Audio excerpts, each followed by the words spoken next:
So we're going to get this party started, okay? And so what we have here today, what we're talking about is scarcity and abundant mindset, okay? And so I am happy to have with me today Kate Vanness-Kandoth. Did I say it right? Yeah, perfect. Okay, awesome. She is the creator of Sorted State. It's a home and life organization platform where she blends professional productivity tools with real world family life to help overwhelmed parents reclaim their time and energy. Okay? Drawing upon the background in scientific and analytical work, she translates workplace methods such as lean and 5S into practical, compassionate systems that makes homes easier to run and daily routines less stressful. Who don't want that, right? Okay, so through her Substack publication, podcast, and video content, Kate offers step-by-step action plans, mindset shifts, and simple experiments that support sustainable organization without perfection. All right, Kate. That's beautifully So, said. Do you want to write my bio for me? I love that. no problem. I can do that. I can do a lot of things. Okay. we should never limit ourselves. Okay, because Agreed. that's another thing that I can put on my resume, right? My resume was like 10 pages, and I'm like, gosh, I got to figure out how to narrow this down. Okay, Hard. all right, yeah, right. Because you never know. You know How what do you people fit really a lifetime of experience onto a page? exactly. Okay, because we know if it's more than a page, they're not gonna read it anyway. Okay, they don't have time to read that. Okay, so I'm happy to have Kate here with me. Why don't you tell us what brought you to Substack? Okay, and why you're here.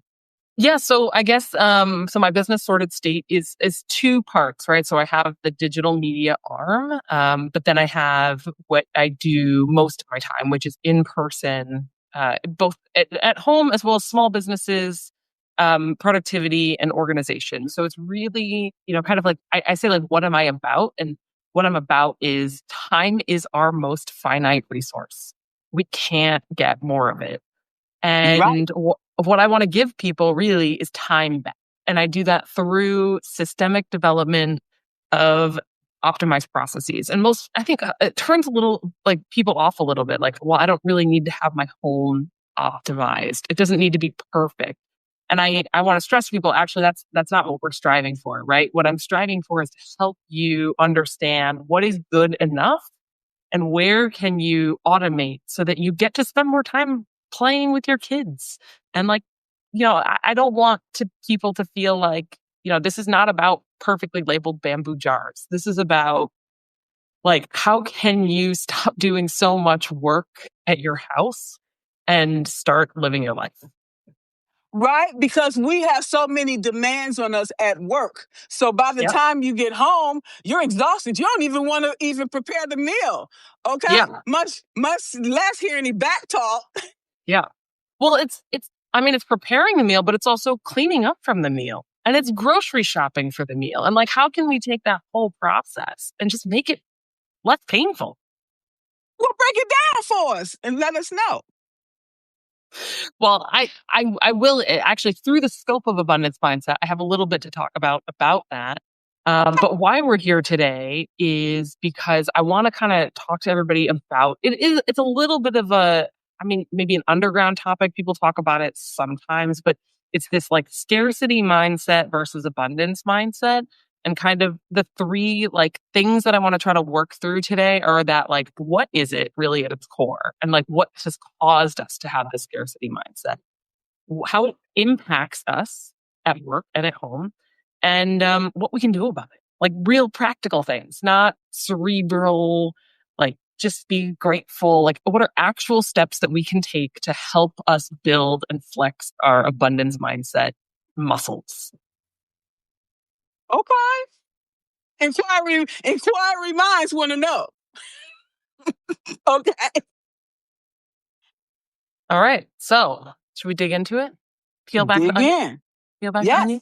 Just like Yes. start stripping it apart? That's where the real transformation is. Yeah, it is. So scarcity mindset. Let's start at like the background of scarcity mindset. This term was coined by a Princeton psychologist. His name is, and I'm always going to say it wrong, Elder Shafir.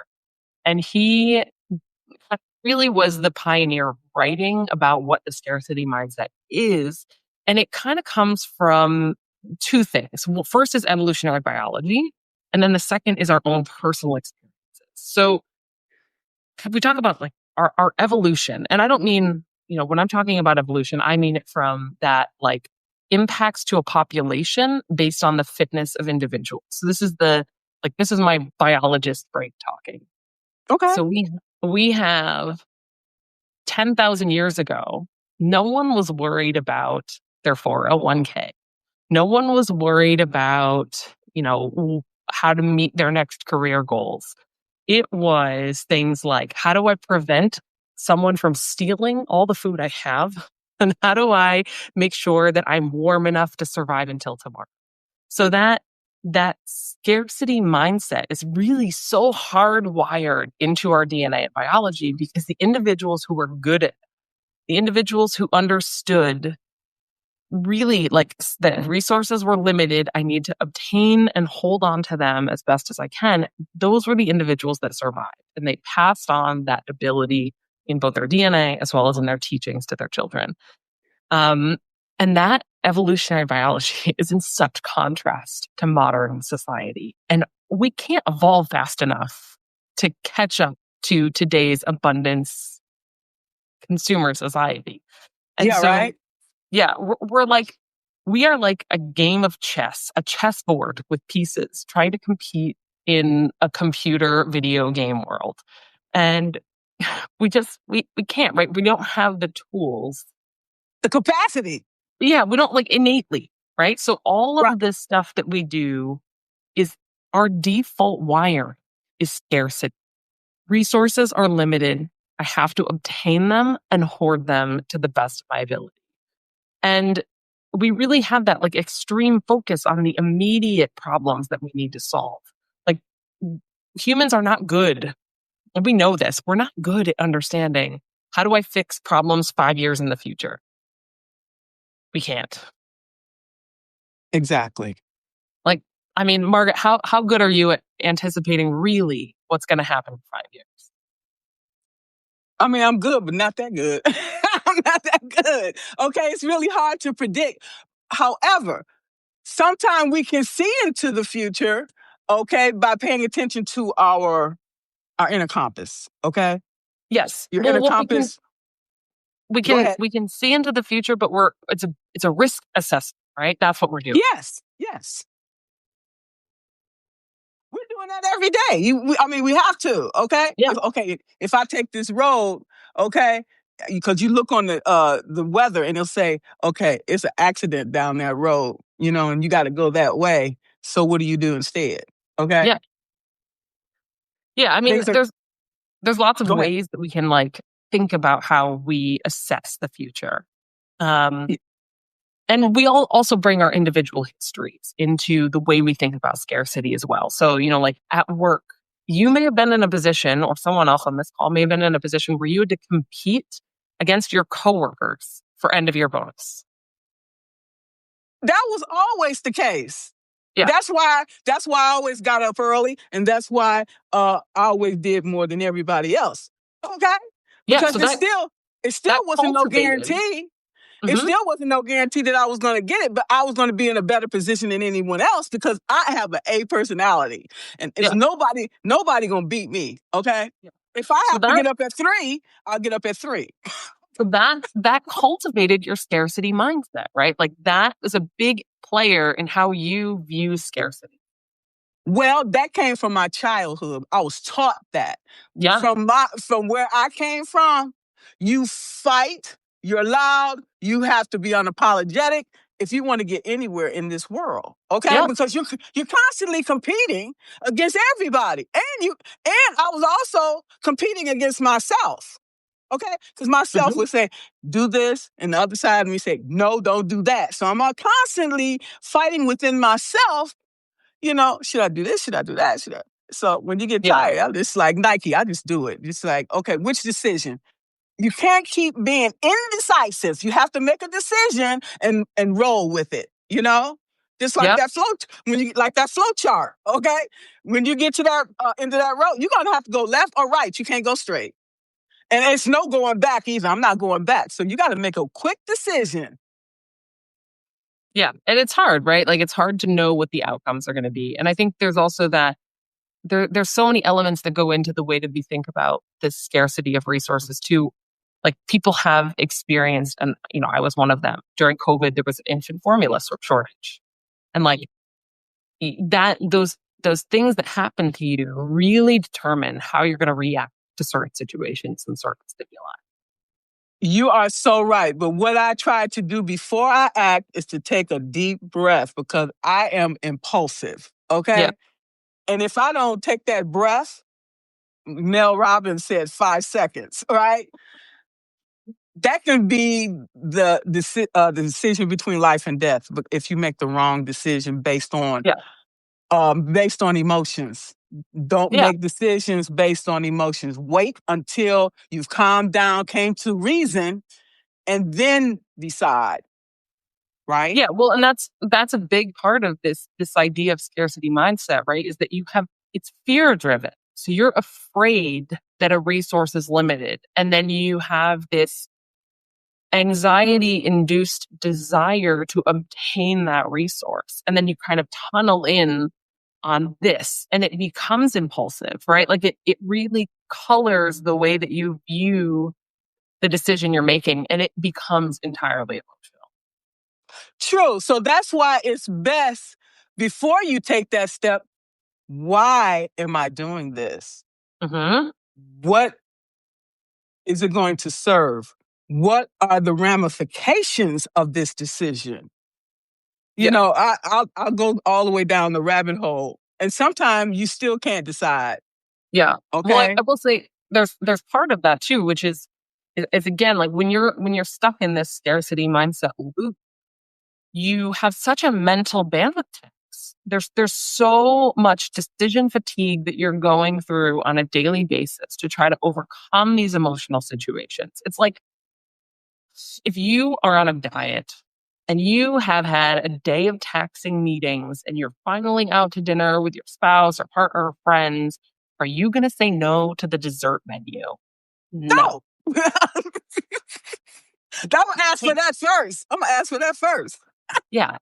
And it's that like there's no fuel gauge in our brain that tells us how much we have in reserve, right? There's nothing that is indicating to us, here's how many decisions I can make today. Here's how many times I can overcome the emotion associated with a decision and not stay in my logical brain. There's nothing that helps us understand, here's where I'm going to hit my limit. And I better not make any decisions after that. So that's a big part of how we approach scarcity is we don't have a good feeling for ourselves about where we're going to hit that, where we're going to hit empty. Well, and how can we know? We might already be on empty and don't even realize it until something happens, some type of physical, mental, emotional breakdown. And then we say, damn, I stretched myself to over the limit, you know, because we think that we Superman or Superwoman and we can do all of that, but we're not. We're fallible. We're not. We have to face the facts. We have to look in the mirror and say, no, I can't. Yeah. You have to have those boundaries. And then, when we also think about what scarcity does to us mentally, it also really causes us to become risk averse. And we'll miss a lot of opportunities because of that risk aversion or that loss aversion that I talked about earlier, right? Whereas, 10,000 years ago, we couldn't we might not survive if a predator took away a resource that we were looking for, right? So like you kill a deer and then a lion comes along and takes that deer from you, you might die. But that loss aversion is still with us. It's still in our hearts. And so how do we translate that into things like if I need X, Y, and Z to feel like a successful person, I can't risk doing a career move that might pay me less money, but I might be much more fulfilled, or starting my own company, because we have such that loss aversion has translated into like performative societal purchases. I need to have this car or these bags or this type of home to feel like I'm successful. And I can't risk that being taken away from me. And the thing of it is that you mentioned it, when we die, we leave this world with nothing. Yeah. Okay. Yeah. It's again, it's that like, it's the loss aversion that's so hardwired into our psyche from 10,000 years of evolution. What are the ways that we can remind ourselves that that taking risks in today's society is not the same thing as it was 10,000 years ago, right? Like you can leave your kill on the savannah and walk away and a predator's not going to come steal Now or then? that. Now. I don't know. That's debatable. It depends on where you live. That's true. So, yeah, all these things that you're talking about, it still ties back to our childhood, okay? Because my parents were, say, born in the 1920s, okay? I know you and I had this conversation. So money was tight. There was really not a lot of money, okay? Mm-hmm. And so if you got some money, then you wanted to get all of these things in reserve, like canned goods and all this stuff. Because I remember when Y2K and when the grid went out, you couldn't even use a credit card. You couldn't go to the store and buy water or nothing. All the shelves were empty. Okay? And you couldn't get your money out the bank. You were SOL if you didn't have cash. Okay? So my parents' mentality was, we're going to stock up on all this stuff. So if something happened, we have everything that we need. And I did the same thing. So like during COVID, okay, I like Scott tissue. Okay. So Me too. Oh, 1,000 sheets a roll. Okay. So they didn't sell it in Israel, and they had cottonelle. I don't use that. I called my daughter. I like, you send me over here some whatever that toilet tissue I told you. Anyway, she Amazon was like charging 3 or 4 times. They was gouging people. Okay, Yep. for toilet tissue, everything. They was gouging people. I said, I don't care how much it costs. You send me that Scott tissue over here. Okay, I still have a few rolls of that left. She sent me one for $75. Okay, that's why I love Costco and Sam's Club. I get a 75 roll. That would last me a year. Okay, I don't have to buy no more toilet tissue. But me and you had a conversation, and you felt the opposite. Okay, Yeah, I do. I'm from Generation Jones, and you, I don't know, XY or whatever. So talk to me about that. Yeah. So, I mean, this kind of then goes into that, like, how do we combat our scarcity mindset, like personally? And Okay. I would say I have like 3 practical ways that people can do this. And the first is, it's like, okay, everyone talks about practice gratitude. Yes, write down things you're grateful for. And I do think it's an excellent practice. But I do think it's not a great way to talk about thinking through scarcity mindset, because and maybe this is just me. I have a very objective mind. Like I like things to be objective. So finances is a big one for people. People feel like I'm really scared of the future. I don't know what will happen. So I need to hoard my resources, and I have to say yes to this job. I have to work extra hours. I can't risk not getting this promotion. And for me, what I've taken to do as a practice is whenever I start to feel the anxiety, right? The anxiety of finances, I sit down and I'll write out 6 months of the worst possible outcomes, right? I need to get my car repaired. I have an unexpected home fix. I have a health emergency, and I write down the worst possible 6 months that could happen and how much it's going to cost, hypothetically. And then from there, I will sort of develop my own little risk assessment. What's the likelihood of this happening? What is the chances that this is going to occur? And, some things are like, a car fix could be 25% chance. Like, I have an older Hyundai. But like a health emergency, not very likely to happen. So kind of like, what is my risk assessment? And just writing it out helps me reset in my brain where the true scarcity is and where is just my perception that things are scarce. Inventory, that's the one we just talked about. I practice a just-in-time inventory control. And the best way I can explain this is in my pantry, right? So you go to the grocery store and you see pasta, 10 for 10. And you're like, pasta, it's 10 for 10. I'm always going to use pasta. And you put 10 of them in your cart, right? But that mindset of scarcity and feeling like this resource is limited, my chance to get in on this sale is limited. First of all, it happens like every 3 months. You're not going to use 10 boxes of pasta. Well, you might in 3 months, but that idea of how much do we need to spend time mentally managing our inventory? It's actually quite a lot. If you have to be like always thinking about how many more rolls of toilet paper do I have before I run out, like that. Don't worry about it. That process of thinking does take mental bandwidth from you. And so what I try to encourage my clients to do, what I do for myself is I shop I go to the shop every week. I know I'm going to the shop and I plan around that week and I write out my meals loosely, right? I'm not writing recipes, but I'll say, this is what I intend to make for the week. And I look at my pantry and I see what I have on hand. And then I just build a grocery list. Most people, when you come to my house, you open my fridge and you're like, wait, this is all the food you have? And I'm like, no, I have enough to make 7 nights of meals. Like, that's all I need to have on hand for me and my family. Having extra just means things go bad. You end up throwing more food away. And you're not shopping with intentionality at the store. You're sort of letting the store dictate how you're going to shop, which is really dangerous, right? You get caught up in those end caps. You get caught up in like some special that you would never ordinarily buy and you don't have a plan for.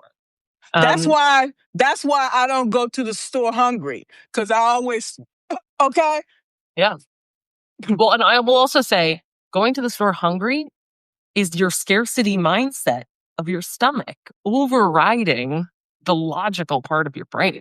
Your stomach is saying, I'm hungry, therefore food must be a limited resource. Like, that's just hardwired. And then when you're at the store and your body is telling you food is a limited resource, you need to obtain as much as possible. It's not just your immediate hunger that's driving. It's also that psychological hunger of, I don't know when I'm going to have food again, so I need to make sure I stock up. Well, all these things are playing in the background. We just going along with it. Yes. Yep. Okay. And then, time is our biggest resource, biggest, most limited resource that we all struggle with. And so I would say that my way of sort of combating the scarcity mindset of time is I do backwards planning. It's kind of become a little more popular. I've done it for a long time. I look at everything from just things like, when do I need my dishwasher to be finished washing, all the way to like, if I have a goal of wanting to accomplish, let's say 3 more productivity clients by the end of January, everything I do, I look at, if this is my goal or this is the outcome I need, how do I track back my time and how do I line my calendar? And then it's very easy for me to look at, do I have enough time to meet this goal and not feel panicked along the way? Because that's a big part of like, if I believe X is true, what needs to be true in addition to that? And it kind of helps me check my biases of myself. Like, I don't have enough time to write a book. Well, if my goal is to write a book, when do I have to have the first draft written by? When do I need to have it accepted by a publisher. Like, just track that back, and then that will tell you, like, do you actually have enough time? Let's be realistic about this and not just believe in the scarcity mindset at work. I love that. Now at work, what you're talking about is systems thinking, and that's something I do very well. Okay, I'm really good at that. Once I get the hang of something, boom, you know. But it's a lot of things that you don't have control over. So that impacts your time. Yes. That impacts your mental and emotional well-being as well. So It does, but I think part of the abundance mindset is you sort of can rationally think, like, anytime my boss comes to me, this is so, like, I've worked in corporate worlds, I've worked in academic world. Anytime your boss comes to you and they're like, I need you to do this by Friday, my first, and this is terrible, I ignore that request. I just ignore it. And part of this is like a little bit of my understanding also of like how corporate world actually works. I will wait for the second ask of anything, because if you ask me twice, you probably mean it. And then I will ask you to prioritize this in an impact effort matrix. And I will show you, here's all the things I have on my impact effort matrix. It's called an Eisenhower matrix for anyone who hasn't used one before. I have all of my active projects always on one of these. And I will ask them to put it on here. And I will help them determine how much effort it's going to take. And they put it on the impact matrix. And like probably 50% of the time, they're like, you know what, actually, it's not that important. Don't do it. And so, wow, that's great. I could never say that. You go, girl. I am also a little bit fearless. Just God, we have to be, especially nowadays. It's also that abundance mindset that I have of like, and I know that times are changing, right? I don't want to belittle anyone's experience with looking for a job right now, because I know that things right now are a little bit wonky-donkey. They are. I would say that, like, historically for me, I've always been able to tell myself, you know what? They make new jobs every day. This job doesn't work out, I'll just go find another one. And that abundance mindset about the ability for me to gain employment has always kept me from feeling like I had to be anyone's lackey. From made me feel like I'm selling you my time and you're giving me money. And that is the contract that we are in. And if I feel like you are not giving me sufficient money for my time or respect for my time, then I don't have to stay here, because I am not afraid of the gaps in employment. I'm not afraid of making do with beans and rice for 3 months, right? And that's the abundance mindset at play, right? Like, how do I think about my life as something that is so rich and wonderful?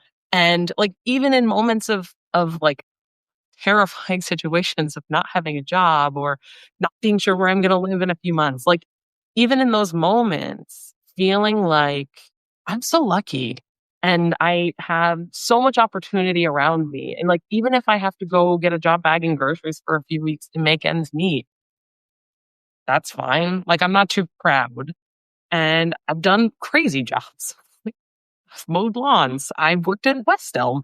Like, it's, you just, that belief that there's so much opportunity out here. There's so much space in the world for everyone.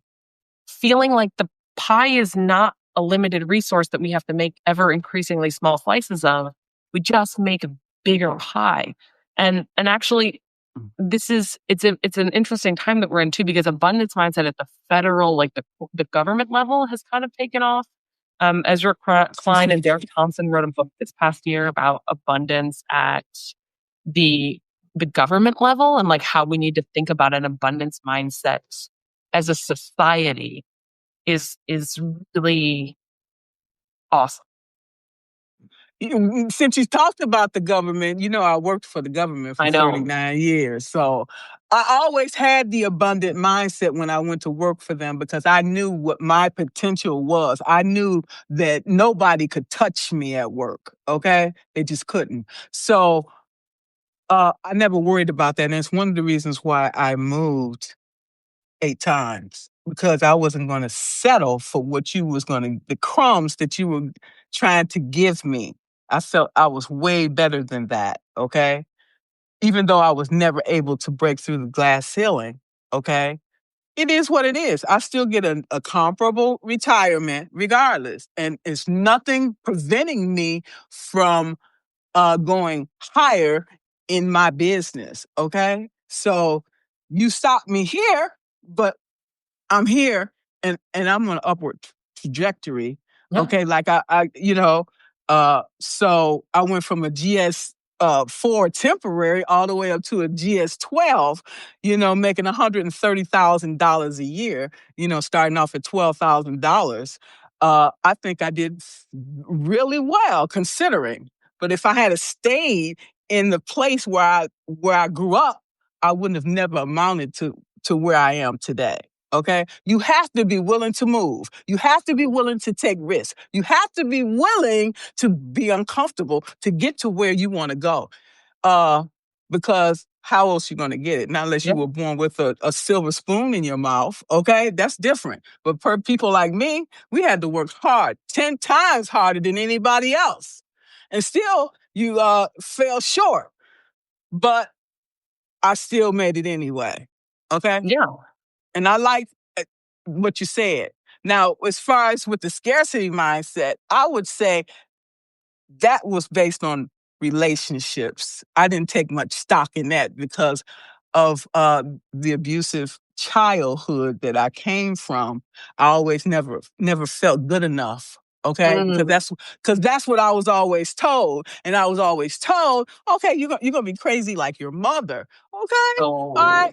By my father, and my father was a narcissist. So okay, so I never put any stock in relationships. That's why I put all of my efforts into my career, something that was going to sustain me once I retired.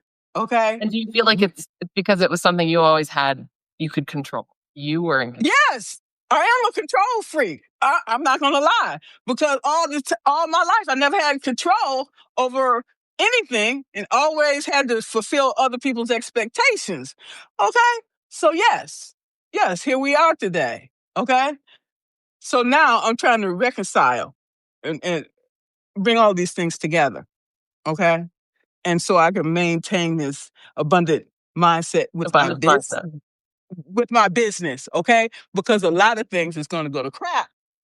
But what lesson did I learn from that? And from all the lessons that I've learned up to this point has brought me to where I am in business. And what was that? Marshall Goldsmith said, whatever got you there won't necessarily get you here, something like that. And that's the same thing. Okay, what's working now, it might not work 2 weeks from now or a month from now. Okay, so we have to adjust. Yeah. What adjustments do I have to make? And as you think through, like, the abundance mindset is going to tell you all of the skills that you have amassed are going to help you in the future, right? So, like, even if you don't know what that future looks like, you're not sure how you're going to navigate it. The abundance mindset says, I have so many skills that I can deploy in the unknown. Now, I'm going to tell you what does help us in uncertainty is to stay true to who we are, to our truth and our values. Yeah. When you stay in alignment with that, I don't give a damn what's going on. You're going to stay the path, and you're going to know within you that that's not the right place or right person or whatever for you. Okay? Yeah, we just have to be careful. Help. We have to be careful, though, that even if we're staying our course, that we are not driven to make decisions based on fear.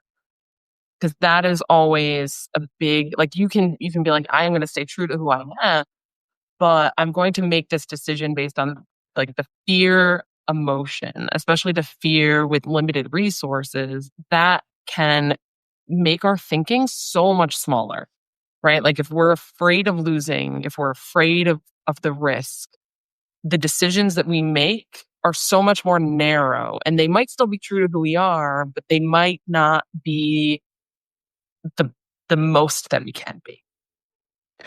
True. What I see it is like being a thrill seeker, for example. You know, I have a choice. I can sit on this stump here and I can just watch the world pass me by and not accomplish anything. Or I can go out there and see what I can create and see what I can do. That is exhilarating. Think about it. Okay? Having the opportunity to fly in the C-130, okay, and to ride in That's all nothing. helicopters, okay. I don't need So that.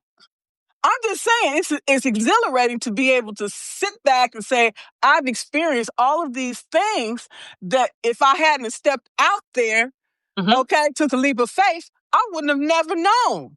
I would still be sitting on Chicago Street or whatever, and wondering, twiddling my thumbs. You know what I'm saying? That's a perfect example of abundance mindset, right? Like that Exactly. belief that there is so much opportunity. There's so many chances I can take to help me in my life, to help my career, to help my growth, to help me as a person become a better leader, to become a better friend, a better mentor. So much experience dictates how we respond to situations in the world. But sometimes it takes an act of nature to happen for us to take that first step. Okay? Yeah. Like, for example, if I hadn't walked away from my job, okay, I would have just been happy just writing an article or whatever, not taking the steps to actually put my business into place because I'm comfortable in this rut. This is something that I know, and if I just stay this path, I'll be fine. Until it wasn't. Okay? Until it wasn't. And then I had to take action. I'm like, okay, I don't know how long, it's going to take for me to get my pension, my Social Security, and all of this stuff. So I better start taking some action and putting things in place. See what I'm saying? It lit a fire under me once something like that happened. But we don't necessarily want to wait to that point where we have to make a decision. Yeah. It's better to make the decision with like you said, on a position of strength versus one of weakness. Because then I'm at a disadvantage. Okay. Yeah. So 100%. And it's one of those things that like we have to remember that I feel like there's so many like those gurus out there who will tell you just do these things and you'll have an abundant mindset, or do these things and you'll be physically fit and happy for the rest of your life. And like I think we have to remember that our biology is not hardwired that way. And so like every time you practice having an abundant mindset, every time you do one of these things, you are fighting against your evolutionary biology. And like you have to give yourself grace and forgive yourself when you do make a decision based on fear, or when, like you said, like when you have to make a reactive decision instead of a proactive one. Like that's also okay. Like we can't, like those moments happen to all of us, and it's totally fine. That is normal, natural experiences across all of humanity. And that we are so lucky today that we can have an abundance mindset. And I think that kind of sounds almost a little bit like toxic positivity. And I don't want it to be that. Like, I don't want to be that person who's like, just be so grateful for what you have and never complain, because like, that's also terrible, right? Don't do that. Life is hard. Life is hard.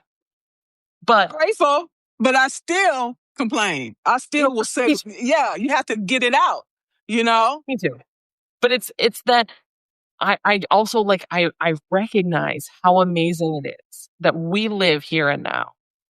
That if there is very few situations where I will actually be in crisis or in a moment of like, oh my God, how am I going to feed myself? How am I going to keep us warm? Like those situations are few and far between, and they make the news. And it's we're so lucky. We are so lucky to be alive in a world where toilet paper, the Scott toilet paper that you want in Israel can get to you. Okay. Yeah. So, yeah, because I just bought a new 75 roll. Not 12, 75. And the problem with this is now I'm going back cleaning out all my closets. And space has become an issue. When you buy all of these things, you have less space. And it does, and it wears on you. It causes anxiety and stress when you have all this excess stuff that you don't need. Yeah. Okay? Yeah. It's a huge amount of like bandwidth on your brain to manage it. You become a manager of the things in your house instead of just enjoying them. Yes. I find that less is better. Okay? Especially now that I'm older, when I see all of these mansions and all these other things, and I'm like, I have a 5-bedroom house that I had to buy, okay, to live, to move to Anchorage, to be where I wanted to be. I wanted to be within 10 minutes of the base where I had to work because it's very slippery here. And if you get out there in Eagle River or wherever, and if something happens, it's an accident on that highway, you're stuck on that highway, okay? You can't get off of it. Okay, in a certain space, you can't get off of it. So I'm like, I don't want to deal with that because I don't like to drive.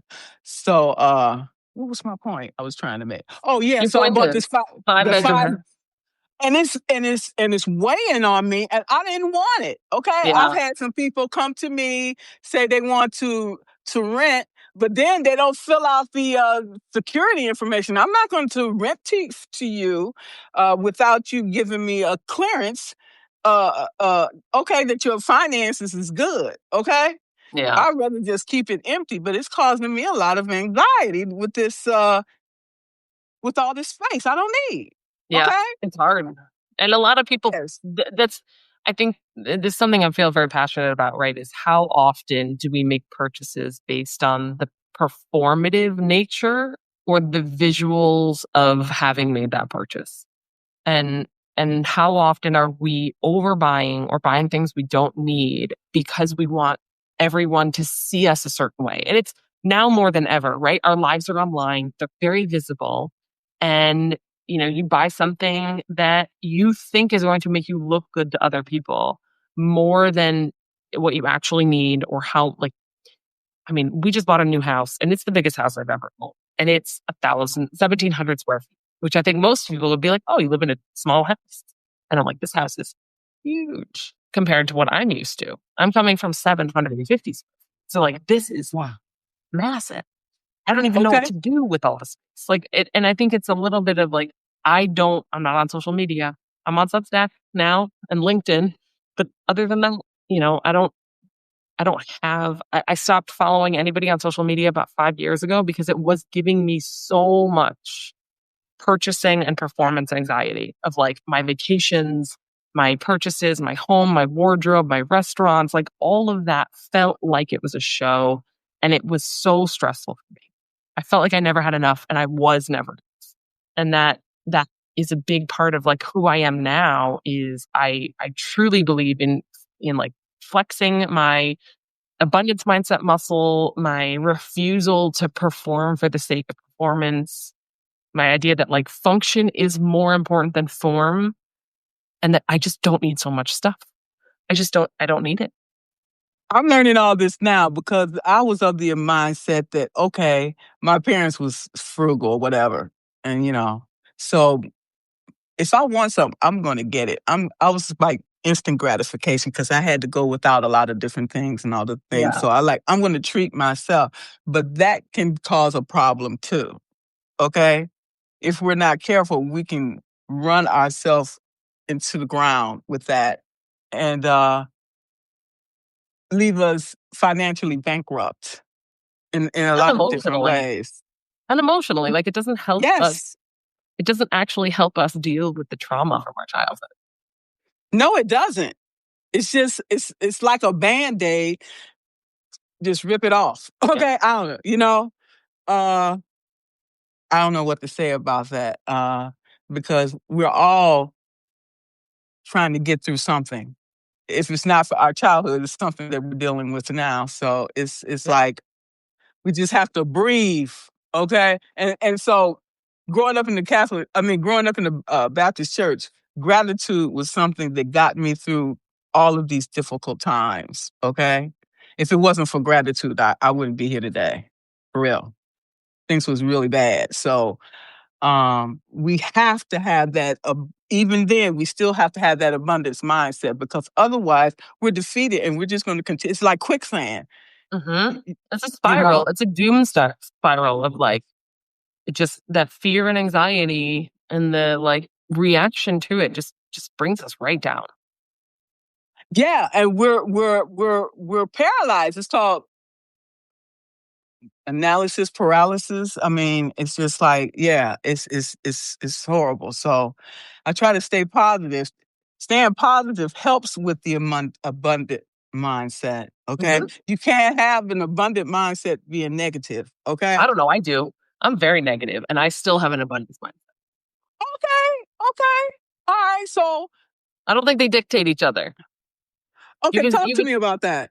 Well, you can even hear by my, like, when I start feeling the anxiety about the scarcity of financial resources, I do a Okay. plan that I list out the worst possible outcomes. Oh yeah, you said that. Right. That's how I can cope with this feeling of financial scarcity, is like by actually writing out, here's the worst thing that could happen. Okay, and then my logical brain kicks in. What is the chance of that happening? And if it does happen, here's what I'm going to do to deal with it. Because in my mind, having a plan for the worst possible outcome is how I can have an abundant mindset. And I think that's like, it's a way of saying, like, you don't have to be positive about everything. Positivity is great. And I love people who are super positive and optimistic. I am not. I am a natural pessimist. But it doesn't mean that we can't also feel like we have an abundant mindset. Yeah, because in situations, and when I'm dealing with certain conflicts, I will do pros and cons and try to say, well, because we know for every action, there's an equal and opposite reaction. So I'll try to figure out, okay, if I do this, then this might happen. Okay, if I don't do this, then this will happen. So I do try to determine that. But even then, you still can't always get it right. No. And I also have a tendency to overthink, which can be like self-sabotage. Yeah, I'm being honest. So yeah, so the thing of it is I try to stop procrastinating as much, because the more we procrastinate, the worse the situation gets. It don't work itself out. Yeah, that's your analysis paralysis right there. Yeah. So we have to take some action, even if it's wrong. Throw it against the wall, see if it sticks. If it didn't, okay, what can I do instead? Okay? Yeah, I mean, and that's a big part of like my lean training, right? Is continuous improvement and kaizens, and the whole mantra behind them is like, if you make a change and it turns out to be the wrong change, it's okay to go back. You course correct, and that's how you continue to make good improvements over time. Is if you try to do some dramatic change that, like, it's risky, right? And you could bounce back and go the other direction. But like, by constantly evaluating and making small changes in the right direction, that's how you actually have sustained improvement over time. And it's kind of, again, in this, like, if you wait so long, then you make a drastic change or a drastic decision that has a lot more implications that you can't necessarily have balanced out in your head. You sometimes then like swing wildly like a pendulum. And it's better to make these small, sustained changes over time in a very thoughtful way and not get so afraid of making change that you wait until it's too late. I agree. Small, iterative steps is much better, and it helps you gain momentum, and it also builds your confidence. Mm-hmm. And so I totally agree with that wholeheartedly. Yeah. Because I don't like to make drastic changes. So then what happens if you have to come back and then revert back? It's harder, okay? Mm-hmm. Whereas you're taking a small step, it's easy to make changes Yes, absolutely. Absolutely. I couldn't agree more.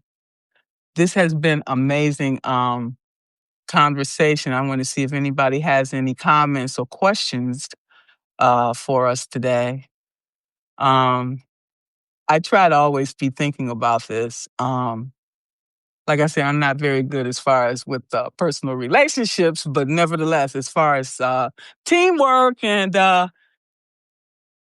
I'm good with that, helping to develop people. I've done it my whole career, so I just try to focus on things that I'm good at, and the things that I'm not good at, I try to take baby steps toward it. Towards it. That's all anyone can do. Yeah, right. Yeah, small steps are better than big steps, and you're like, whoa, okay. Because those big steps you take and you fail, it's harder to recover from emotionally and mentally. Okay. Yeah. There's a lot of times you Yeah. feel like, if I couldn't do it, why should I do anything else? And we can't give up like that. And as long as we have the breath in our bodies, we still have to keep moving forward. I don't care how difficult it is or how much egg we end up in our face. Okay? Get up off that floor, dust yourself off, and keep moving. Okay? Yeah. We all make mistakes. If you only person don't make a mistake, they either dead or not born yet. Okay? That's how we learn, that's how we grow. Mm-hmm. Okay? Such is life. Okay. There it is. Does anybody have any questions? I don't think nobody has any questions. Do you have any other comments or anything you would like to share? No, I mean, I hope that everyone who joined us today, I'm so grateful for everyone who joined us today. First of all, thank you so much for giving us, an hour of your time today. Time is a limited resource, so I appreciate everybody who came to listen. And as we approach the holidays, just remember that you are enough. What you have is enough. Don't feel the anxiety of performance and feeling like you need to buy everyone a gift that needs to be so perfect, because trust me, it's not going to make them like you more. It's not going to make you like yourself more. Gift giving is important, but gifts don't have to be performative. Just giving your time, giving your love, giving your energy is often more than enough. And That's a holidays gift. are here, not here. That's a gift in itself. Okay. So gift giving is over for me. So it's like I'll just send my daughter some money and just call it a day. Okay. And there it is. I would like for you all to have a wonderful holiday. And thank you all for attending today. And as soon as this is uploaded, I will make sure to send it out. Thank you so much, Kate. And Thank you so much. yeah, and I really appreciate you. And I'm glad to see that you're back in the U.S. We made it. Back from Yeah. Australia. Crazy All time. right. Okay. There it is. Thank you Thanks, all very Margaret. much. Thank you. All right. Bye, And bye-bye. everybody. Bye, everyone.